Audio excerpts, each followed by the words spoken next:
అనుదిన పరిశుద్ధ గ్రంథ పఠనము. సమూయేలు మొదటి గ్రంథం 1వ అధ్యాయము. ఎఫ్రాయిము మన్యమందు రామతయిమ్సోఫీము పట్టణపు వాడు ఒకడుండెను. అతని పేరు ఎల్కానా. అతడు ఎఫ్రాయిమీయుడైన సూపునకు పుట్టిన తోహు కుమారుడైన ఎలీహునకు జననమైన ఎరోహాము కుమారుడు.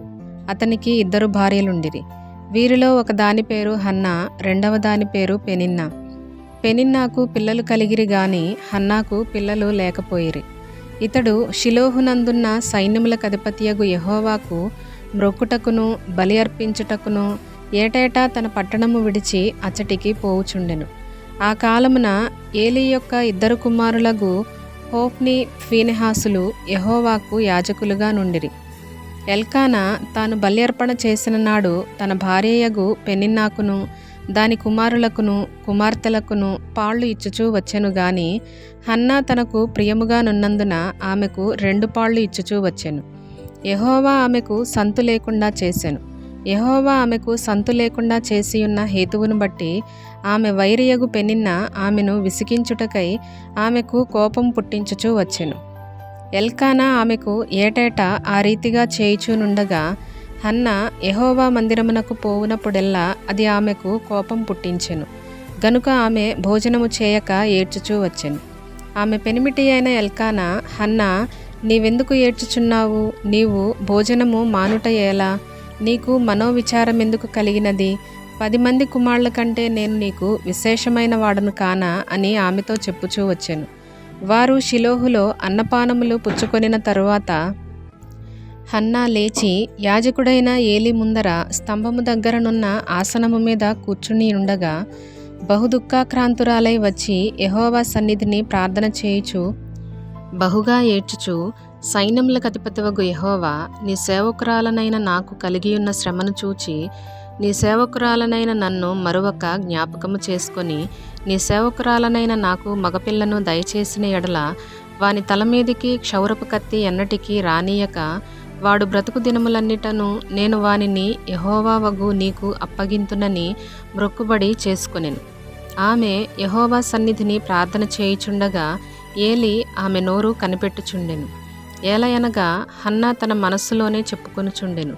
ఆమె పెదవులు మాత్రము కదులుచుండి ఆమె స్వరము వినబడకయుండెను గనుక ఏలీ ఆమె మత్తురాలై ఉన్నదనుకొని, ఎంతవరకు నీవు మత్తురాలవయుందువు?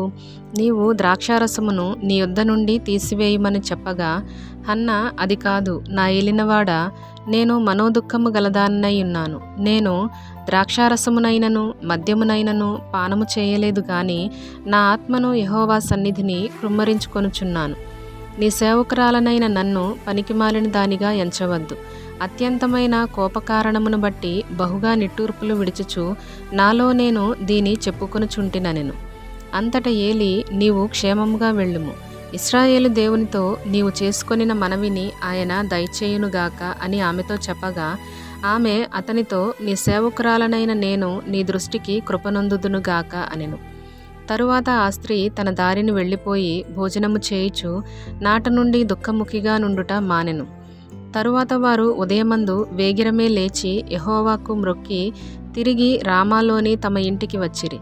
అంతటా ఎల్కానా తన భార్యయగు హన్నాను కూడెను.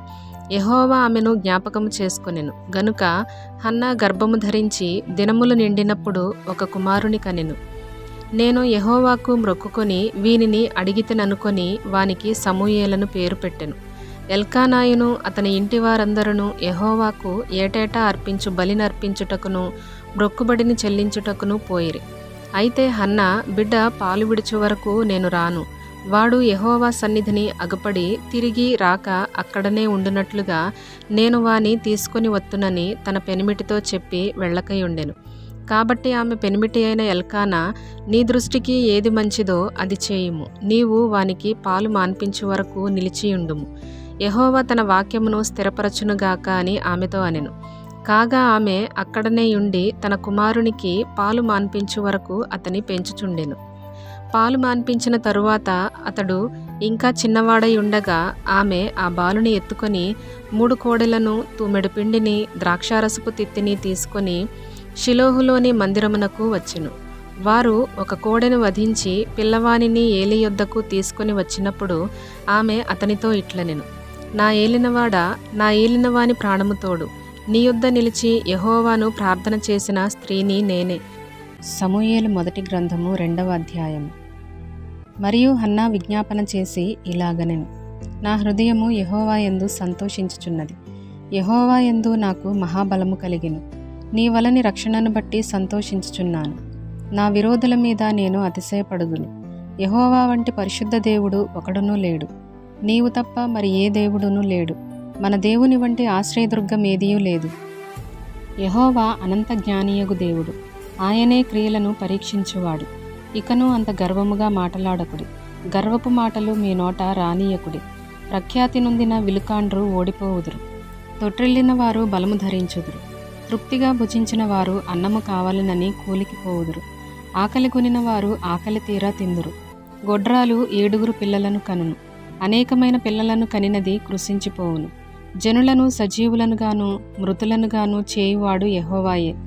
పాతాళమునకు పంపుచు అందులో నుండి రప్పించుచుండువాడు ఆయనే. యెహోవా దారిద్ర్యమును ఐశ్వర్యమును కలుగుచేయువాడు.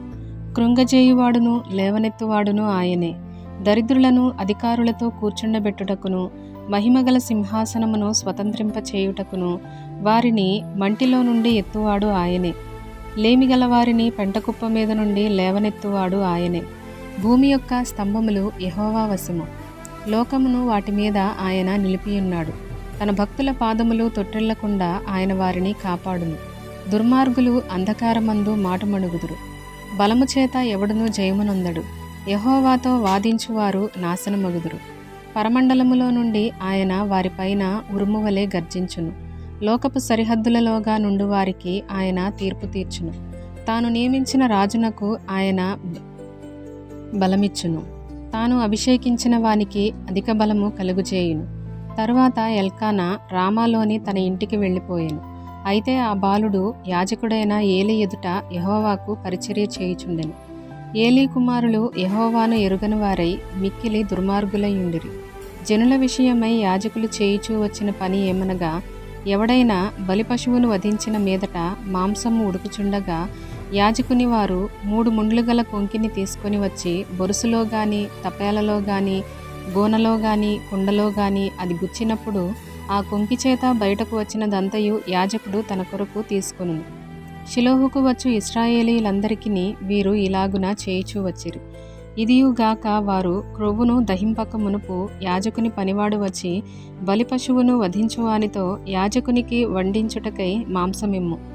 ఉడకబెట్టిన మాంసము అతడు నీ యొద్ద తీసుకొనడు, పచ్చి మాంసమే కావలెను అని చెప్పుచూ వచ్చెను. ఈ క్షణమందే వారు క్రొవ్వును దహింతురు. తరువాత నీ మనసు వచ్చినంత మటుకు తీసుకొనవచ్చునని వానితో ఆ మనిషి చెప్పిన ఎడల వాడు అలాగున వద్దు, ఇప్పుడే ఇయ్యవలెను. లేని ఎడల బలవంతము చేత తీసుకుందునను. అందువలన జనులు యెహోవాకు నైవేద్యము చేయుటయందు అసహ్యపడుటకు ఆ యవనులు కారణమైరి. గనుక వారి పాపము యెహోవా సన్నిధిని బహుగొప్పదాయెను. బాలుడైన సమూయేలు నారతో నేయబడిన ఏఫోదు ధరించుకుని యెహోవాకు పరిచర్య చేయుచుండెను. వాని తల్లి వానికి చిన్న అంగీ ఒకటి కుట్టి ఏటేటా బలి అర్పించుటకు తన పెనిమిటితో కూడా వచ్చినప్పుడు దాని తెచ్చి వానికిచ్చుచూ వచ్చెను. యెహోవా సన్నిధిని మనవి చేసుకొనగా, నీకు దొరికిన ఈ సంతానమునకు ప్రతిగా యెహోవా నీకు సంతానమునిచ్చునుగాక అని ఏలీ ఎల్కానాను అతని భార్యను దీవించిన తరువాత వారు ఇంటికి వెళ్ళిరి. యెహోవా హన్నాను దర్శింపగా ఆమె గర్భవతి అయి 3 కుమారులను 2 కుమార్తెలను కనెను. అయితే బాలుడగు సమూయేలు యెహోవా సన్నిధిని ఉండి ఎదుగుచుండెను. ఏలీ బహువృద్ధుడాయెను. ఇశ్రాయేలీయులకు తన కుమారులు చేసిన కార్యములన్నీయు వారు ప్రత్యక్షపు గుడారం యొక్క ద్వారము దగ్గరకు సేవ చేయుటకు వచ్చిన స్త్రీలతో శయనించుటయను మాట చెవిన పడగా వారిని పిలిచి ఇట్లనెను: ఈ జనుల ముందర మీరు చేసిన చెడ్డ కార్యములు నాకు వినబడినవి. ఇలాంటి కార్యములు మీరెందుకు చేయుచున్నారు? నా కుమారులారా, ఇలాగు చేయవద్దు. నాకు వినబడినది మంచిది కాదు. యెహోవా జనులను మీరు అతిక్రమింప చేయుచున్నారు. నరునికి నరుడు తప్పు చేసిన ఎడల దేవుడు విమర్శ చేయును గాని ఎవరైనా యెహోవా విషయములో పాపము చేసిన ఎడల వాని కొరకు ఎవడు విజ్ఞాపన చేయును అనెను. అయితే యెహోవా వారిని చంపదలచి ఉండెను గనుక వారు తమ తండ్రి యొక్క మొరను వినకపోయిరి. బాలుడగు సమూయేలు ఇంకనూ ఎదుగుచు యెహోవా దయయందును మనుషుల దయయందును వర్ధిల్లుచుండెను. అంతటా దైవజనుడొకడు ఏలీ యొద్దకు వచ్చి ఇట్లనెను, యెహోవా నిన్ను గూర్చి సెలవిచ్చినదేమనగా, నీ పితరుని ఇంటివారు ఐగుప్తు దేశమందు ఫరో ఇంటిలో ఉండగా నేను వారికి ప్రత్యక్షమైతిని. అతడు నా ముందర ఏఫోదును ధరించి నా బలిపీఠము మీద అర్పణమును ధూపమును అర్పించుటకై నాకు యాజకుడగునట్లు ఇశ్రాయేలు గోత్రములలో నుండి నేనతనిని ఏర్పరచుకొంటిని. ఇశ్రాయేలీయులు అర్పించిన హోమ వస్తువులన్నిటినీ నీ పితరుని ఇంటివారికిచ్చితిని. నా నివాస స్థలమునకు నేను నిర్ణయించిన బలి నైవేద్యములను మీరేల తృణీకరించుచున్నారు? మిమ్మును క్రొవ్వబెట్టుకొనుటకై నా జనులకు ఇశ్రాయేలీయులు చేయి నైవేద్యములలో శ్రేష్ఠ భాగములను పట్టుకొనుచు నాకంటే నీ కుమారులను నీవు గొప్ప చేయుచున్నావు. నీ ఇంటివారును నీ పితరుని ఇంటివారును నా సన్నిధిని యాజకత్వము జరిగించుదురని యెహోవా ఆజ్ఞ ఇచ్చియున్నను, ఇప్పుడు అది నా మనస్సునకు కేవలము ప్రతికూలమాయనని ఇశ్రాయేలీయుల దేవుడైన యెహోవా సెలవిచ్చుచున్నాడు. కావున యెహోవా వాక్కు ఏదనగా, నన్ను ఘనపరచు వారిని నేను ఘనపరచుదును, నన్ను తృణీకరించువారు తృణీకారమొందుదురు. ఆలకించుము, రాగల దినములలో నీ బలమును నీ పితరుని ఇంటి బలమును నేను తక్కువ చేతును. నీ ఇంట ముసలివాడు ఒకడును లేకపోవును. యెహోవా ఇశ్రాయేలీయులకు చేయదలిచిన మేలు విషయములో నా నివాస స్థలమునకు అపాయము కలుగుగా నీవు చూతువు. ఎప్పటికిని నీ ఇంట ముసలివాడు ఉండడు. నా బలిపీఠము నొద్ద ఎవడూ ఉండకుండా నేనందరినీ నశింపజేయక విడుచువాడును గనుక అది నీ కన్నులు క్షీణించుటకును నీవు దుఃఖము చేత క్షయమగుటకును సాధనమగును. నీ సంతానపు వారందరూ వయఃకాలమందు మరణమవుదురు. నీ ఇద్దరు కుమారులైన హోఫ్నీకిని ఫీనెహాసునకును సంభవించునని నేను చెప్పిన దానికి నీకు సూచనగా నుండును. ఒక్కనాటియందే వారిద్దరూ మరణమవుదురు. తరువాత నమ్మకమైన ఒక యాజకుని నేను నియమింతును. అతడు నా యోచనను బట్టి నాకు అనుకూలముగా యాజకత్వము జరిగించును. అతనికి నేను నమ్మకమైన సంతానము పుట్టింతును. అతడు నా అభిషిక్తుని సన్నిధిని ఎప్పటికిని యాజకత్వము జరిగించును. అయితే నీ ఇంటి వారిలో శేషించిన వారు ఒక వెండి రూకనైనను రొట్టె ముక్కనైనను సంపాదించుకొనవలెనని అతని యొద్దకు వచ్చి దండము పెట్టి, నేను రొట్టె ముక్క తిన్నట్లుగా దయచేసి యాజకుల ఉద్యోగములలో ఒక దానియందు నన్ను ఉంచుమని అతని వేడుకొందురు. సమూయేలు మొదటి గ్రంథము 3వ అధ్యాయం. బాలుడైన సమూయేలు ఏలీ ఎదుట యెహోవాకు పరిచర్య చేయుచుండెను.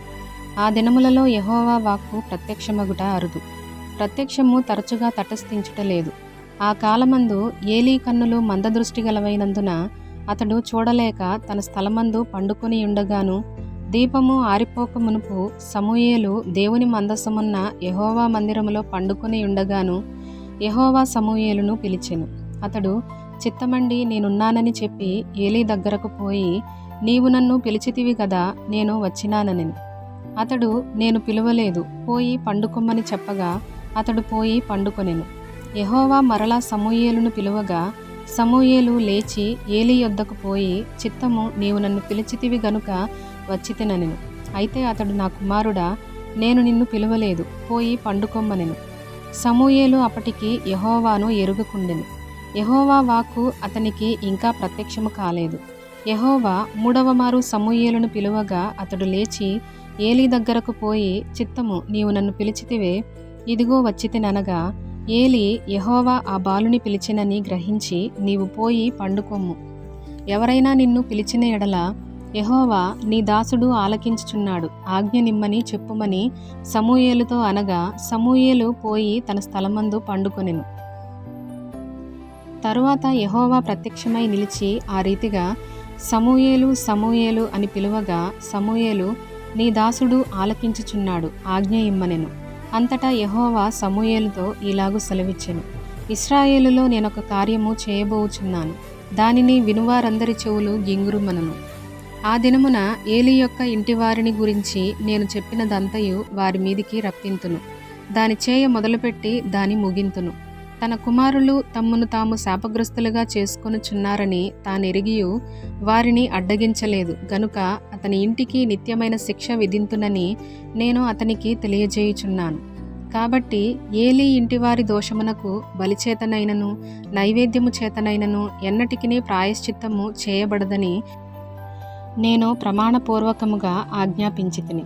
తరువాత సమూయేలు ఉదయమగు వరకు పండుకొని లేచి యెహోవా మందిరపు తలుపులను తీసెను గాని భయపడి తనకు కలిగిన దర్శన సంగతి ఏలీతో చెప్పకపోయెను.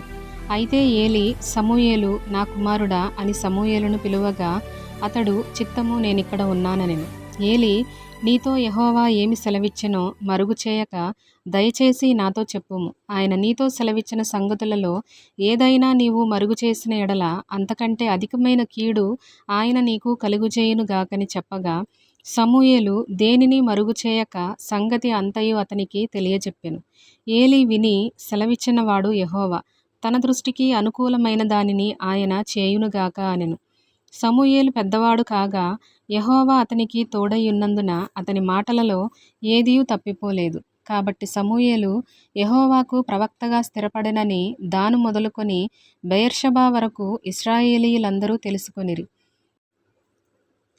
మరియు షిలోహులో యెహోవా తన వాక్కుచేత సమూయేలునకు ప్రత్యక్షమగుచూ వచ్చెను. సమూయేలు మాట ఇశ్రాయేలీయులందరిలో వెల్లడి ఆయెను.